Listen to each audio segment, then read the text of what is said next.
말세 그리스도의 좌담 기록.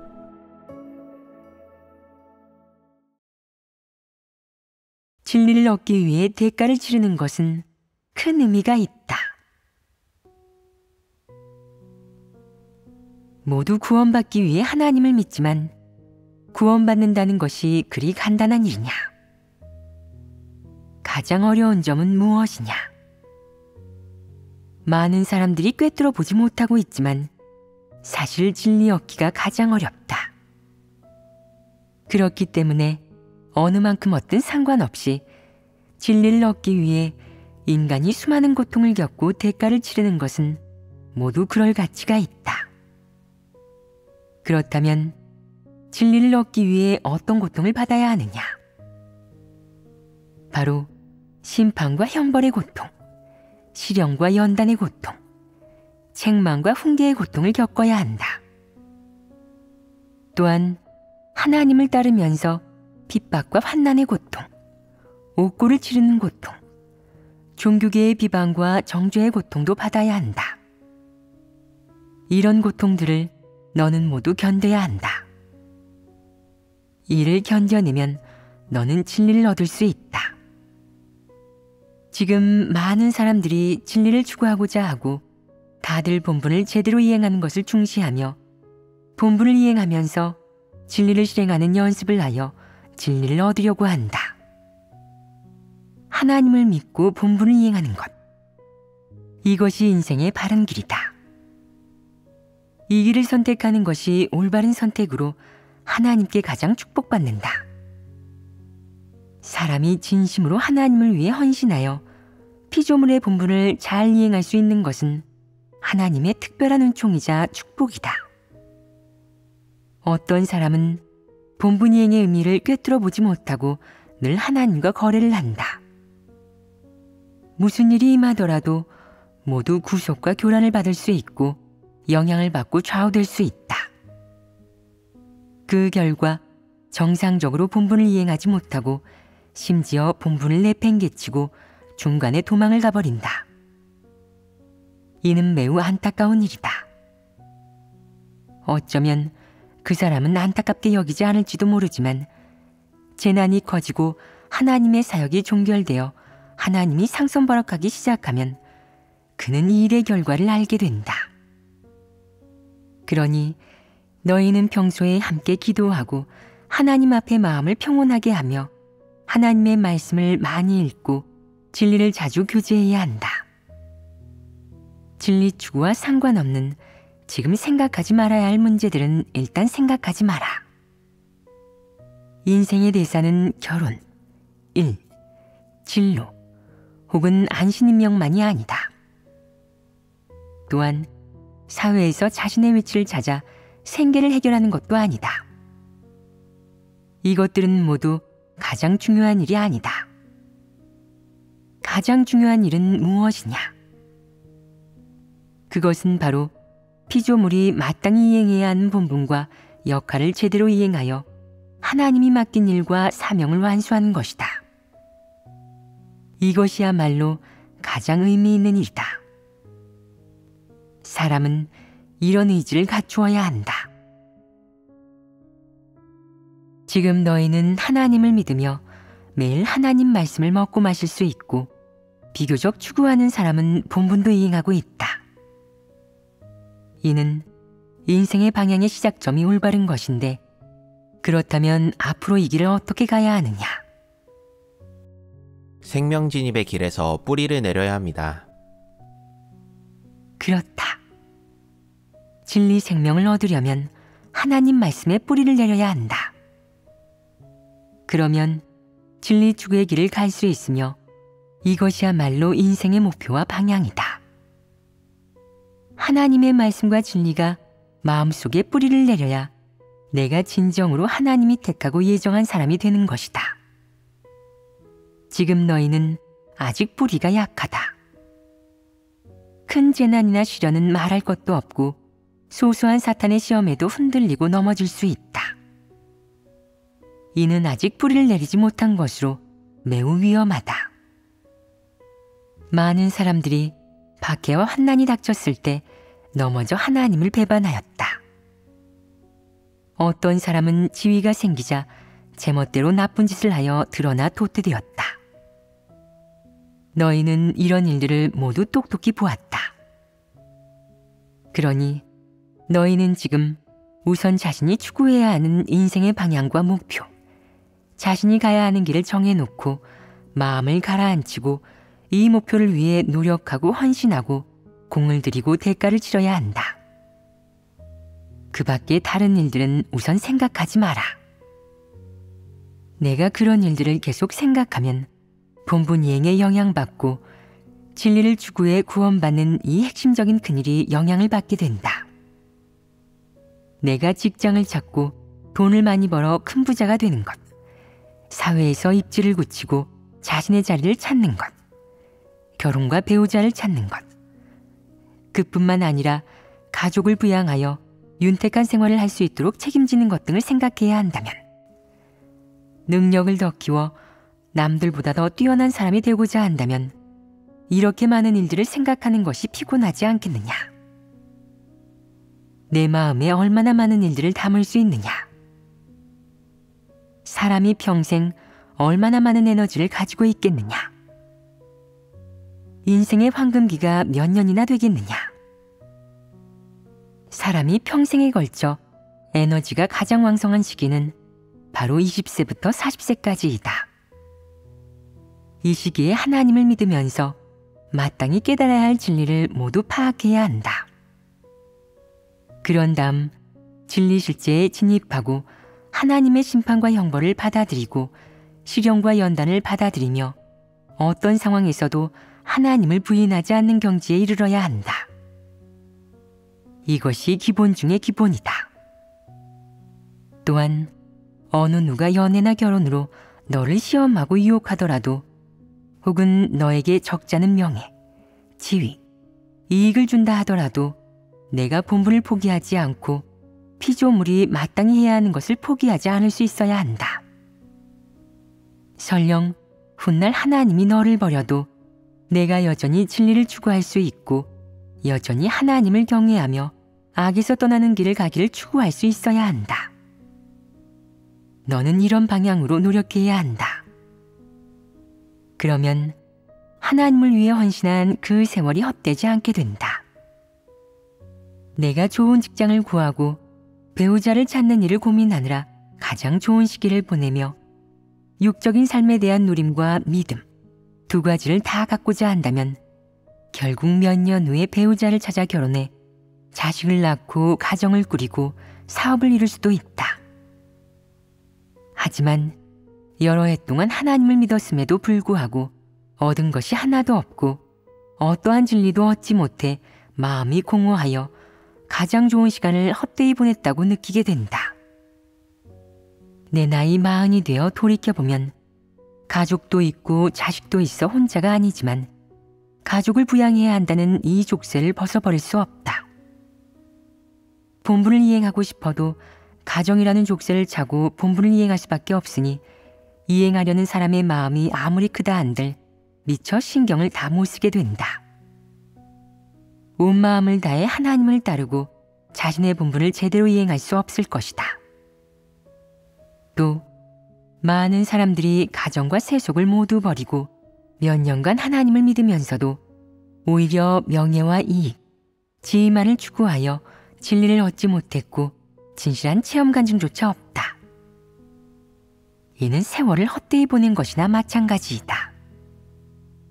현재 본분을 이행하지만 진리를 전혀 깨닫지 못하고 일이 임했을 때 체험할 줄도 모르니 너는 그제서야 울기 시작하고 깊이 후회한다. 그렇게 많은 젊은이들이 함께 교회 생활을 하며 본분을 이행하고 함께 찬양을 부르며 하나님을 찬미하던 그 나날들을 돌이켜보면서 그때가 얼마나 좋았는지, 만약 그 시절로 다시 돌아갈 수 있다면 정말 좋겠다고 생각하게 된다. 안타깝게도 세상에는 잘못을 되돌릴 수 있는 방법은 없다. 시간은 거꾸로 흐르지 않고 시간은 되돌리고 싶다고 해서 되돌릴 수 있는 것이 아니다. 인생을 되돌아가 다시 살 수는 없는 것이니 지나간 기회는 다시 오지 않는다. 사람의 일생은 고작 몇십 년에 불과하며 진리를 추구할 이 최적의 시기를 놓치면 후회해도 소용이 없다. 어떤 사람은 아직까지도 어리석어 하나님 사역이 어디까지 이르렀는지 전혀 알지 못하고 대지난이 닥친 후에도 여전히 꿈속에서 살며 이렇게 생각한다. 하나님의 사역이 끝나려면 아직 일러. 지금 모든 일상이 정상이니 서둘러 인생을 즐겨야지 놓칠 수 없어. 진리를 갈망하는 마음이 전혀 없으니 그는 여전히 육체의 안락함을 즐기다가 이렇게 그냥 천재일우에 구원받을 기회를 놓쳐버린다. 사실 하나님의 인류 구원 사역은 그 구원 사역이 끝날 때 설령 단 한 사람만 살아남는다 하더라도 하나님은 적다고 여기지 않는다. 하나님은 바로 그 사람만을 데려가고 다른 사람은 버릴 것이다. 이는 인간이 밝게 할 수 없는 하나님의 성품이다. 하나님이 홍수로 세상을 멸하라 했을 때 하나님을 믿는 사람들을 구원하기 위해 하나님은 노아에게 방주를 지으라고 지시하였다. 방주가 완성되었을 때 노아의 일가족 8명만이 방주에 들어가 하나님께 구원받았는데 다른 사람은 모두 어떻게 되었느냐? 모두 홍수에 잠겨버렸으며 모두 재난으로 죽었다. 지금 많은 사람들이 하나님이 이렇게 많은 진리를 선포하는 것을 보고도 하나님이 와서 구원 사역을 하는 것을 분명히 알면서도 여전히 의심하고 관념을 품고 받아들이기를 거부한다. 이런 사람은 그러고도 의기양양해하지만 대재난이 닥쳤을 때 멸망하게 되니 누구를 원망할 수 있겠느냐. 하나님이 보기에는 하나님의 구원을 받아들이지 않는 사람들은 빈대와 산송장이나 마찬가지이며 짐승만도 못하다. 하나님이 사람을 구원하는 기간에 하나님은 긍휼, 자비, 관용의 성품을 갖고 계시지만 하나님의 구원 사역이 끝나면 하나님은 관용을 거두고 더 이상 사람에게 관용을 베풀지 않는다. 그러니 사람들은 진노와 위험만을 직면하게 된다. 지금 너희는 하나님이 말세 심판 사역을 하는 좋은 시기를 만났으니 이는 하나님이 사람을 구원하고 온전케 하는 유일한 단 한 번의 기회이다. 하나님이 하나님 나라 복음을 확장하는 중요한 순간에 너희는 모두 본분을 이행하게 되었으니 이는 진정 하나님이 예외적으로 높여준 것이다. 내가 어떤 업무를 공부했든 어떤 지식을 가졌든 어떤 은사와 특기를 가졌든 결국 이 특기로 하나님 집에서 본분을 이행하게 되었으니 이는 하나님의 은총이며 매우 갖기 힘든 기회이다. 하나님은 일을 할 때 사람을 불공평하게 대하지 않고 모든 사람을 공평하게 대한다. 하나님은 진리를 받아들이고 실행하는 사람에게 은총을 베풀고 진리를 사랑하지 않을 뿐만 아니라 진리를 싫어하고 거부하는 사람은 혐오하여 버린다. 하나님은 모든 사람에게 공의롭다. 내가 진리를 받아들이고 하나님께 순종하기만 하면 하나님은 너의 과거의 과오를 따지지 않고 너에게 은총을 베푼다. 하나님이 너에게 어떤 출로를 열어주든 어떤 은총을 베풀든 결국 하나님의 마음은 오직 하나이다. 바로 너의 생명이 성장하기 적합한 환경에서 내가 하나님의 뜻을 깨달아 공과를 배우고 진리를 깨닫게 하려는 것이다.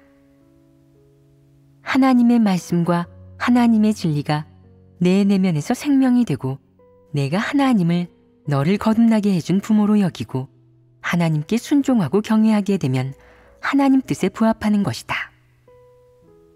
너희 대부분이 나이는 어려도 하나님 말씀을 읽고 진리를 깨달아 모두 의지가 생기고 생명 또한 성장하며 하나님을 경외하는 마음이 있고 시련과 환난이 임했을 때 굳게 설 수 있다면 이는 분량이 있는 것이며 하나님은 만족해한다. 하나님은 하나님이 심혈을 기울여 너에게 은총을 베푼 대가가 헛되지 않았다고 할 것이다. 하나님은 수확을 거두고 너에게서 그 성과를 보고 이에 기쁘고 즐거워할 것이다. 이는 전적으로 하나님의 사역으로 이룬 성과로 사람이 자랑할 일은 아니다. 하나님이 각 사람을 위해 지불하는 대가는 내가 태어나서 지금까지의 수십 년만이 아니다. 하나님이 보기에 너는 이 세상에 몇 번이나 왔는지, 내가 몇 번이나 환생했는지 모른다. 이 일은 누가 주관하느냐? 바로 하나님이 주관하며 너는 이 일들을 알 도리가 없다. 내가 세상에 한 번 올 때마다 하나님이 친히 안배를 한다. 내가 이번 생에 몇 년이나 살지, 어떤 가정에서 태어날지, 언제 가정을 꾸리고 사업을 이룰지, 이 세상에서 무엇을 하고 무엇으로 먹고 살지, 하나님은 내가 이번 생에 순조롭게 너의 사명을 완성할 수 있도록 내 삶의 출로를 안배한다. 내가 다음번에 환생하면 무엇을 해야 하는지도 하나님은 내가 가져야 할 것과 너에게 주어야 할 것에 맞춰 너의 삶을 안배하고 실현한다. 이렇게 몇 번을 안배하다가 마지막에 너는 말세의 이 시대에 태어나는데 현재 너의 가정에서 태어난다. 하나님은 너에게 하나님을 믿는 환경을 안배하여 내가 하나님의 음성을 듣고 하나님 앞으로 돌아오며 내가 하나님을 따르며 하나님 집에서 본분을 이행할 수 있게 한다. 하나님의 이러한 인도가 있었기에 내가 지금까지 살아온 것이다. 내가 몇 번이나 인간 세상을 왔었는지, 너의 모습이 몇 번이나 바뀌었는지, 몇 개의 가정을 거쳐갔는지, 얼마나 많은 시대와 왕조를 겪었는지 너는 알지 못한다. 하지만 하나님의 손은 줄곧 너를 바치고 있었으며 하나님은 줄곧 너를 보살펴 주었다. 하나님이 한 사람에게 얼마나 많은 공을 들여야 하는 것이냐? 내가 60세인데 하나님은 60년 동안 나를 보살피고 지켜주시며 60년 동안 인도해 주셨습니다. 만약 내가 늙어서 본분을 이행할 수 없고 아무것도 할 수 없게 된다면 하나님이 그래도 여전히 보살펴 주실까요? 라고 묻는 사람이 있다. 바보 같은 말 아니냐? 하나님이 사람의 운명을 주재하고 사람을 보살피고 지키는 것은 한 번의 생애에 국한되지 않는다. 만약 단지 한 번의 생애와 한평생에 국한된 일이라면 하나님이 전능하며 하나님이 모든 것을 주재한다는 점을 설명할 수 없다. 하나님이 사람에게 기울인 공과 치른 대가는 단지 사람이 이번 생애에 무엇을 하는지를 안배하는 것에 그치는 것이 아니라 몇 번인지 알 수조차 없는 생애를 안배하는 것이다. 하나님은 인간으로 환생한 모든 영혼을 끝까지 책임진다. 하나님은 마음을 다해 일하고 그의 생명을 대가로 일하며 모든 사람을 인도하고 모든 사람의 일생을 안배하고 있다. 하나님이 사람에게 드리는 이런 정성과 하나님이 치르는 이런 대가, 그리고 하나님이 사람에게 베풀어주는 이 모든 진리와 생명에도 불구하고 만약 마지막 이 시간에 사람이 피조물의 본분을 제대로 이행하여 창조주 앞으로 돌아오지 않는다면 그가 아무리 여러 번 환생했고 여러 시대를 살았다 하더라도 결국은 본분을 제대로 이행하지 못하고 하나님의 요구에 미치지 못한다면 사람은 하나님에게 너무나 많은 빚을 지는 것 아니냐. 하나님이 치른 모든 대가에 죄송한 마음이 들지 않겠느냐. 그러면 사람은 너무 양심이 없으니 사람이라고 불릴 자격도 없다. 하나님에게 너무 많은 빚을 졌기 때문이다. 그러니 사람이 일생 동안 전생은 말할 필요도 없이 현생만 논하더라도 만약 자신의 사명을 위해 자신이 좋아하는 것이나 물질적 누림과 화목한 가정과 같은 몸 위의 것을 버리지 못한다면 하나님이 너를 위해 치른 대가와 하나님의 사랑에 보답하기 위해 육적 즐거움을 버리지 않는다면 이 사람은 너무 비양심적이다. 사실 사람이 하나님을 위해 어떠한 대가를 치른다 해도 모두 가치가 있다. 하나님이 사람을 위해 치른 대가에 비하면 사람이 바치고 헌신하는 것이 뭐 얼마나 되겠느냐? 그 정도의 고통이 뭐 그리 대단하겠느냐? 하나님이 얼마나 많은 고통을 받았는지 알기나 하느냐? 사람이 받는 그 정도의 고통은 하나님이 받은 고통에 비하면 거론할 가치도 없다. 더군다나 지금 내가 본분을 이행해 얻게 되는 것은 진리와 생명이고 마지막에 살아남아 하나님 나라에 들어가게 되니 이 얼마나 대단한 복이냐. 하나님을 따르는 기간에 내가 고통을 받든 대가를 치르든 사실 이는 하나님과 협력하는 것이므로 하나님이 하라는 대로 우리는 하나님의 말씀을 듣고 하나님의 말씀대로 실행해야 한다. 하나님을 거역하거나 슬프게 하는 일을 하지 말아야 한다. 하나님과 협력하면 내가 약간의 고통도 받아야 하고 어떤 것들을 포기하고 내려놓기도 해야 한다. 명리, 지위, 금전, 세속의 즐거움, 그리고 결혼, 직장, 세상에서의 진로 등등 이런 것들을 포기해야 한다. 내가 이런 것들을 포기하면 하나님이 아느냐? 하나님이 볼 수 있느냐? 하나님이 보시면 어떻게 하겠느냐?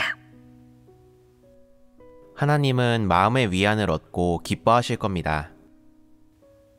하나님은 단순히 기뻐하는 데 그치지 않고 이렇게 말할 것이다. 내가 치른 대가가 효과를 보았다. 사람이 나와 협력하기를 원하고 사람이 이러한 의지를 가졌으니 나는 사람을 얻었다. 하나님이 기쁘고 즐거워하든 혹은 만족해하고 위안을 얻든 하나님은 이런 태도만 취하는 것이 아니다. 그는 일을 하고 그의 사역으로 이룬 성과도 보려고 한다. 그렇지 않다면 하나님이 사람에게 요구하는 것이 의미가 없어진다. 사람에 대한 하나님의 은총, 사랑, 긍휼은 태도일 뿐만 아니라 사실이기도 하다. 무슨 사실이냐?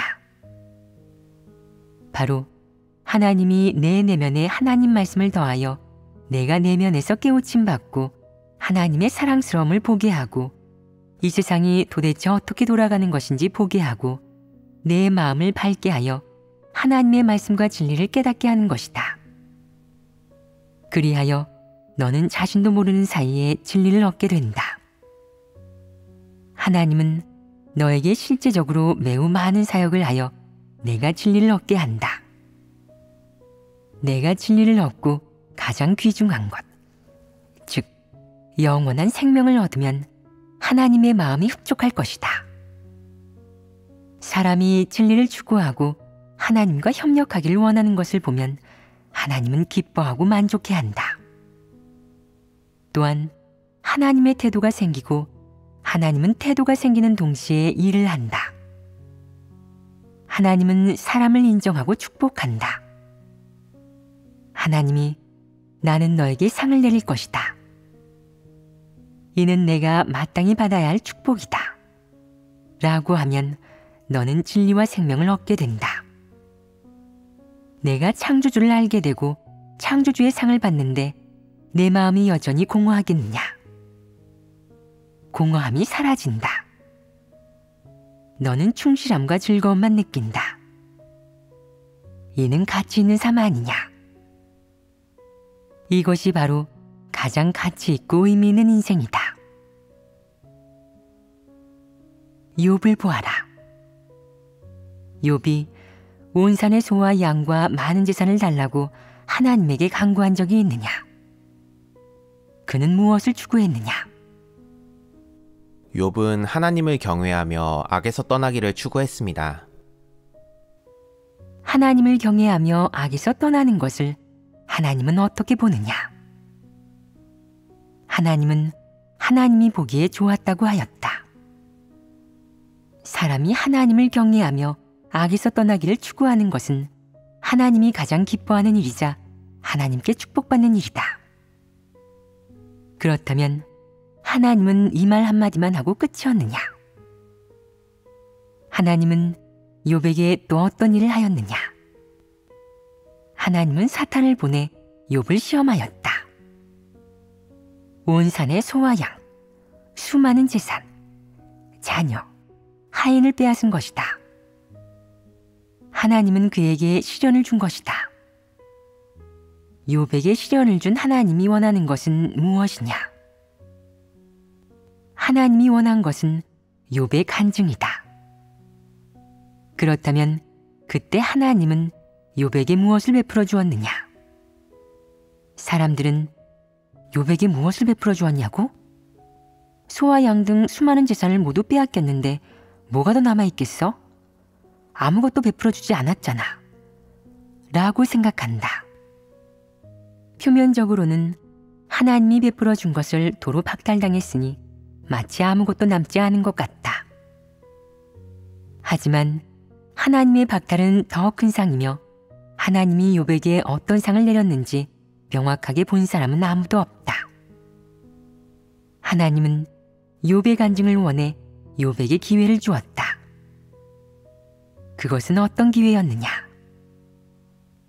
바로 욥이 사탄 앞에서, 모든 사람 앞에서 하나님을 증거하고 하나님을 경외하며 악에서 떠난 욥의 실제를 증거하고 욥이 하나님을 경외하며 악에서 떠난 사실을 증거하며 욥이라는 사람이 완전한 사람이며 정직한 사람임을 증거하는 기회였다. 이는 하나님이 준 것 아니냐? 만약 하나님이 욥에게 이러한 기회를 주지 않았다면 사탄이 감히 욥을 건드렸겠느냐? 사탄은 절대 그러지 못한다. 이는 100% 확실하다. 사탄이 욥을 시험하지 않았다면 욥에게 그런 기회가 또 있었겠느냐? 욥은 그런 기회를 갖지 못했을 것이다. 그러니 하나님이 욥에게 준 기회는 바로 욥이 걸은 길인 하나님을 경외하며 악에서 떠나는 길이 옳고 하나님이 기쁘게 받아들이는 것이며 욥이 정직하고 완전한 사람이라는 것을 만인들에게 증명해 보여주는 그런 기회였다. 이 모든 것을 만인이 다 보았고 하나님도 보았다. 욥은 이 기회에 하나님을 실망하게 하지 않고 하나님을 증거하고 사탄을 이겼으니 하나님이 보기에 좋았던 것이다. 결국 하나님은 욥에게 상을 주었느냐? 주셨습니다. 그렇다면 하나님이 욥에게 준 두 번째 상은 무엇이냐? 하나님은 욥이 하나님을 경외하며 악에서 떠나는 것을 기쁘게 받아들인다고 하였고 욥이 사탄 앞에서 하나님을 증거한 것을 하나님은 모두 좋게 보았다. 하나님이 매우 흐뭇해하고 기뻐해서 하나님은 또 태도를 갖게 되었다. 하나님이 이런 태도를 갖게 된 후 하나님이 다른 일을 더하지 않았겠느냐? 하나님은 무슨 일을 하였느냐? 너희가 욥기를 잘 모르는 것 같다. 내가 주께 대하여 귀로 듣기만 하였사더니 이제는 눈으로 주를 배움나이다. 라는 욥의 말은 어떤 상황에서 한 말이냐? 바로 하나님이 그에게 한 말씀을 듣고 나서 한 말이다. 그렇다면 욥은 그 이전에 하나님을 본 적이 있느냐? 뵌 적 없습니다. 욥이 하나님의 음성을 들었을 때 마치 하나님의 얼굴을 본 것 같았으니 이는 피조물로서 가장 갈망하는 복이 아니겠느냐? 그렇습니다. 욥은 이를 얻었다. 그렇다면 너희는 부럽지 않으냐? 부럽습니다. 이 복은 얻기 쉽지 않다. 그렇다면 어떻게 해야 이런 기회, 이런 은총과 상을 얻을 수 있느냐? 하나님을 증거해야 한다. 즉, 내가 사탄의 시험 속에서 하나님을 증거하고 하나님을 경외하며 악에서 떠나는 길을 걸어서 하나님 입에서 하나님이 보기에 좋았다 라는 말이 나오도록 해야 한다. 또한 하나님이 흐뭇해하고 기뻐하며 내가 한 일과 내가 증거한 것을 좋게 보아 하나님이 너를 완전한 사람이고 진리를 추구하는 사람이라고 말하면 너는 하나님의 축복을 받을 수 있다. 욥이 하나님의 음성을 들은 후 하나님은 또 무엇을 하였느냐? 욥에게 예전보다 훨씬 더 많은 것을 베풀어 주었다. 즉, 원래는 천만장자였는데 지금은 억만장자일 수 있는 것처럼 욥은 예전보다 더 부유해졌다. 보아라, 사람이 하나님을 경외하며 악에서 떠나면 아주 쉽게 억만장자가 될 수 있다. 이는 하나님에게는 말씀 한마디면 되는 일로 이를 하나님의 은총이라 한다. 욥은 하나님을 경외하며 악에서 떠나 하나님의 축복을 받았다. 하나님은 사람이 구하고 생각하는 것보다 훨씬 더 많은 것을 사람에게 준다. 하지만 내가 자신이 구하고 생각하는 것보다 훨씬 더 많은 상을 받기 원한다면 반드시 하나님의 도를 준행해야 한다. 하나님의 도를 준행하는 것은 쉬운 일이 아니다. 사람이 대가를 치러야 하지만 그 대가는 헛되지 않으며 보상이 따른다. 사람들은 하나님이 항상 같은 태도로 사람을 대하고 하나님은 일하지 않으며 늘 사람을 관찰하고 사람이 어떻게 행동하는지를 본다고 생각한다. 그런 것이냐? 그렇지 않다. 사실 하나님은 사람의 부모와 같다. 내가 부모의 말을 잘 듣고 분별력이 있고 바른 일을 하고 정도를 걷기 위해 많은 고통을 겪는다면 그럴 경우 부모는 어떤 마음이겠느냐? 부모는 마음이 아프다. 부모는 기꺼이 자녀를 위해 목숨을 바쳐서라도 자녀의 고통을 덜어주려 할 것이다. 자녀가 잘 먹고 잘 입고 잘 즐기게 하려 할 것인데 그러면 부모는 만족한다. 부모는 너희가 털끝만큼의 고통도 받기를 원하지 않는다. 이것이 바로 부모의 마음이다. 하나님의 마음은 부모의 마음보다 더 좋고 더 아름다우며 더 선량하다. 부모의 마음보다 못할 리가 없는 것이다. 너희는 다 부모의 마음을 어느 정도 느낄 수 있다. 부모가 너희에게 얼마나 잘하는지 마음속으로 다들 잘 알고 있기에 모두 부모에게 효도하려 한다. 그렇다면 먼저 효도하는 마음으로 하나님의 마음을 헤아려야 한다. 이렇게 해야 비로소 가장 이성적인 사람이다. 자녀는 자녀에 대한 부모의 사랑을 느낄 수 있다. 하지만 사람에 대한 하나님의 사랑은 마땅히 더 느낄 수 있어야 한다. 이는 사람의 모든 것을 하나님이 안배하고 지배하기 때문이다. 하나님만이 사람의 모든 것을 결정할 수 있다. 부모의 사랑이 아무리 크다 하더라도 사람의 모든 것을 결정할 수 없다. 적어도 부모는 진리를 갖추고 있지 않다. 그들의 사랑은 육적이고 감정적인 것이어서 사람을 폐괴에서 벗어나도록 전혀 구원할 수 없으며 사람의 생명이 자라도록 전혀 공급할 수 없다. 하나님의 사랑만이 사람을 구원할 수 있다. 하나님의 말씀은 사람이 인생의 정도를 걷도록 인도하고 공급할 수 있다. 이렇게 보면 하나님의 사랑이 부모의 사랑보다 훨씬 더 크다. 하나님은 사람을 정말 세심하게 돌본다. 너의 부모가 너를 낳아 너희를 혈육으로 여겨 너를 그렇게 사랑하고 아끼고 보호할 수 있는데 그렇다면 내가 대답해 보아라. 자신의 손으로 직접 사람을 만든 하나님은 사람을 하나님의 무엇이라고 여기겠느냐? 하나님은 사람을 자녀처럼 아끼니 사람은 바로 하나님의 혈육이다. 그것은 부모가 자녀를 낳고 혈연으로 이어지는 인간의 개념과는 다르다. 하나님은 손으로 사람을 만들었지만 하나님의 숨결을 사람에게 불어넣었고 사람에게 기대가 있었다. 즉, 하나님이 사람에게 희망을 걸었기에 사람에게 요구와 바람이 있다는 것이다.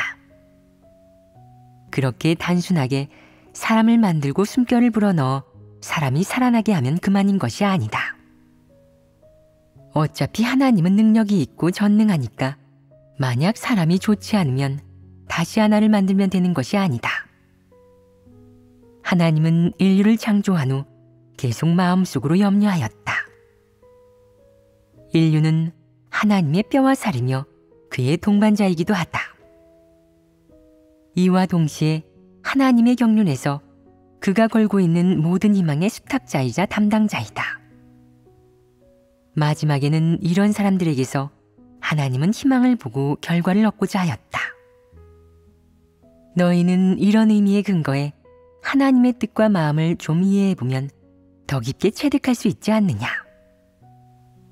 마치 자녀가 공부해 출세하기를 바라는 부모가 자녀가 공부할 때 앞에서 부채질을 해주고 차와 물을 대접하고 밥을 먹을 때 맛있는 음식을 만들어주는 것처럼 어떻게 해야 더 좋은지는 모르지만 부모의 마음은 줄곧 너를 중심으로 돈다. 부모가 이렇게 너를 대하는 것은 내게 기대와 희망을 걸었기 때문 아니냐. 내가 부모의 말을 듣지 않고 늘 거역하면 그들은 상심하지 않느냐. 괴로워하지 않느냐. 그러면 너는 이 의미에 따라 하나님의 마음을 묵상해 보아라. 하나님이 보기에 사람은 아무리 나이가 많아도 하나님의 눈에는 아이일 뿐이다. 내가 나는 80세입니다. 라고 말하면 하나님은 너도 아이라고 말하고 내가 나는 20세입니다. 라고 말하면 그건 더 어린아이일 뿐이다. 80세이든 혹은 800세나 8000세이든 하나님 눈의 사람은 모두 아이일 뿐이다. 하나님 편에서는 나이의 구분이 없으며 하나님 눈의 사람은 모두 젖먹이 아기와 어린이이다. 하나님은 이렇게 인류를 대한다. 그렇기 때문에 하나님의 눈에 너는 그의 뼈와 살이며 그의 동반자라고 하는 것이다. 그렇다면 내가 어떻게 해야 하나님 마음에 꼭 들고 하나님을 만족해 하는 하나님의 뼈와 살, 그리고 동반자가 될 자격이 생기겠느냐? 이것이 사람이 고려하고 고민할 가치가 있는 문제 아니냐? 하나님은 사람을 혈육으로 여기고 동반자로 삼았으며 하나님이 기울인 심혈의 대가를 받는 자로 삼았으니 사람에 대한 하나님의 사랑은 어떤 것이냐? 어떤 마음가짐이냐? 하나님이 그 사람들과 이런 관계가 있다면 하나님은 그들을 어떻게 대하겠느냐? 그들에 대한 하나님의 마음이 어떤 사랑인지 사람이 약간이나마 체득할 수 있느냐? 어떤 사람은 저는 하나님을 뵌 적이 없습니다. 여러 번의 전생에서 하나님이 저에게 하신 일도 느낄 수 없습니다. 라고 한다. 그렇다면 내가 지금 살아있으니 너를 위한 하나님의 인도와 하나님이 치른 대가는 느낄 수 있지 않느냐? 내가 이해할 수 있지 않느냐? 그렇습니다. 내가 이해할 수 있으면 됐다. 이는 내가 마음이 있고 영이 있다는 증거이니 이것만 이해할 수 있으면 이미 충분하다. 내가 모든 것을 버리고 하나님을 따를 가치가 있는 것이다.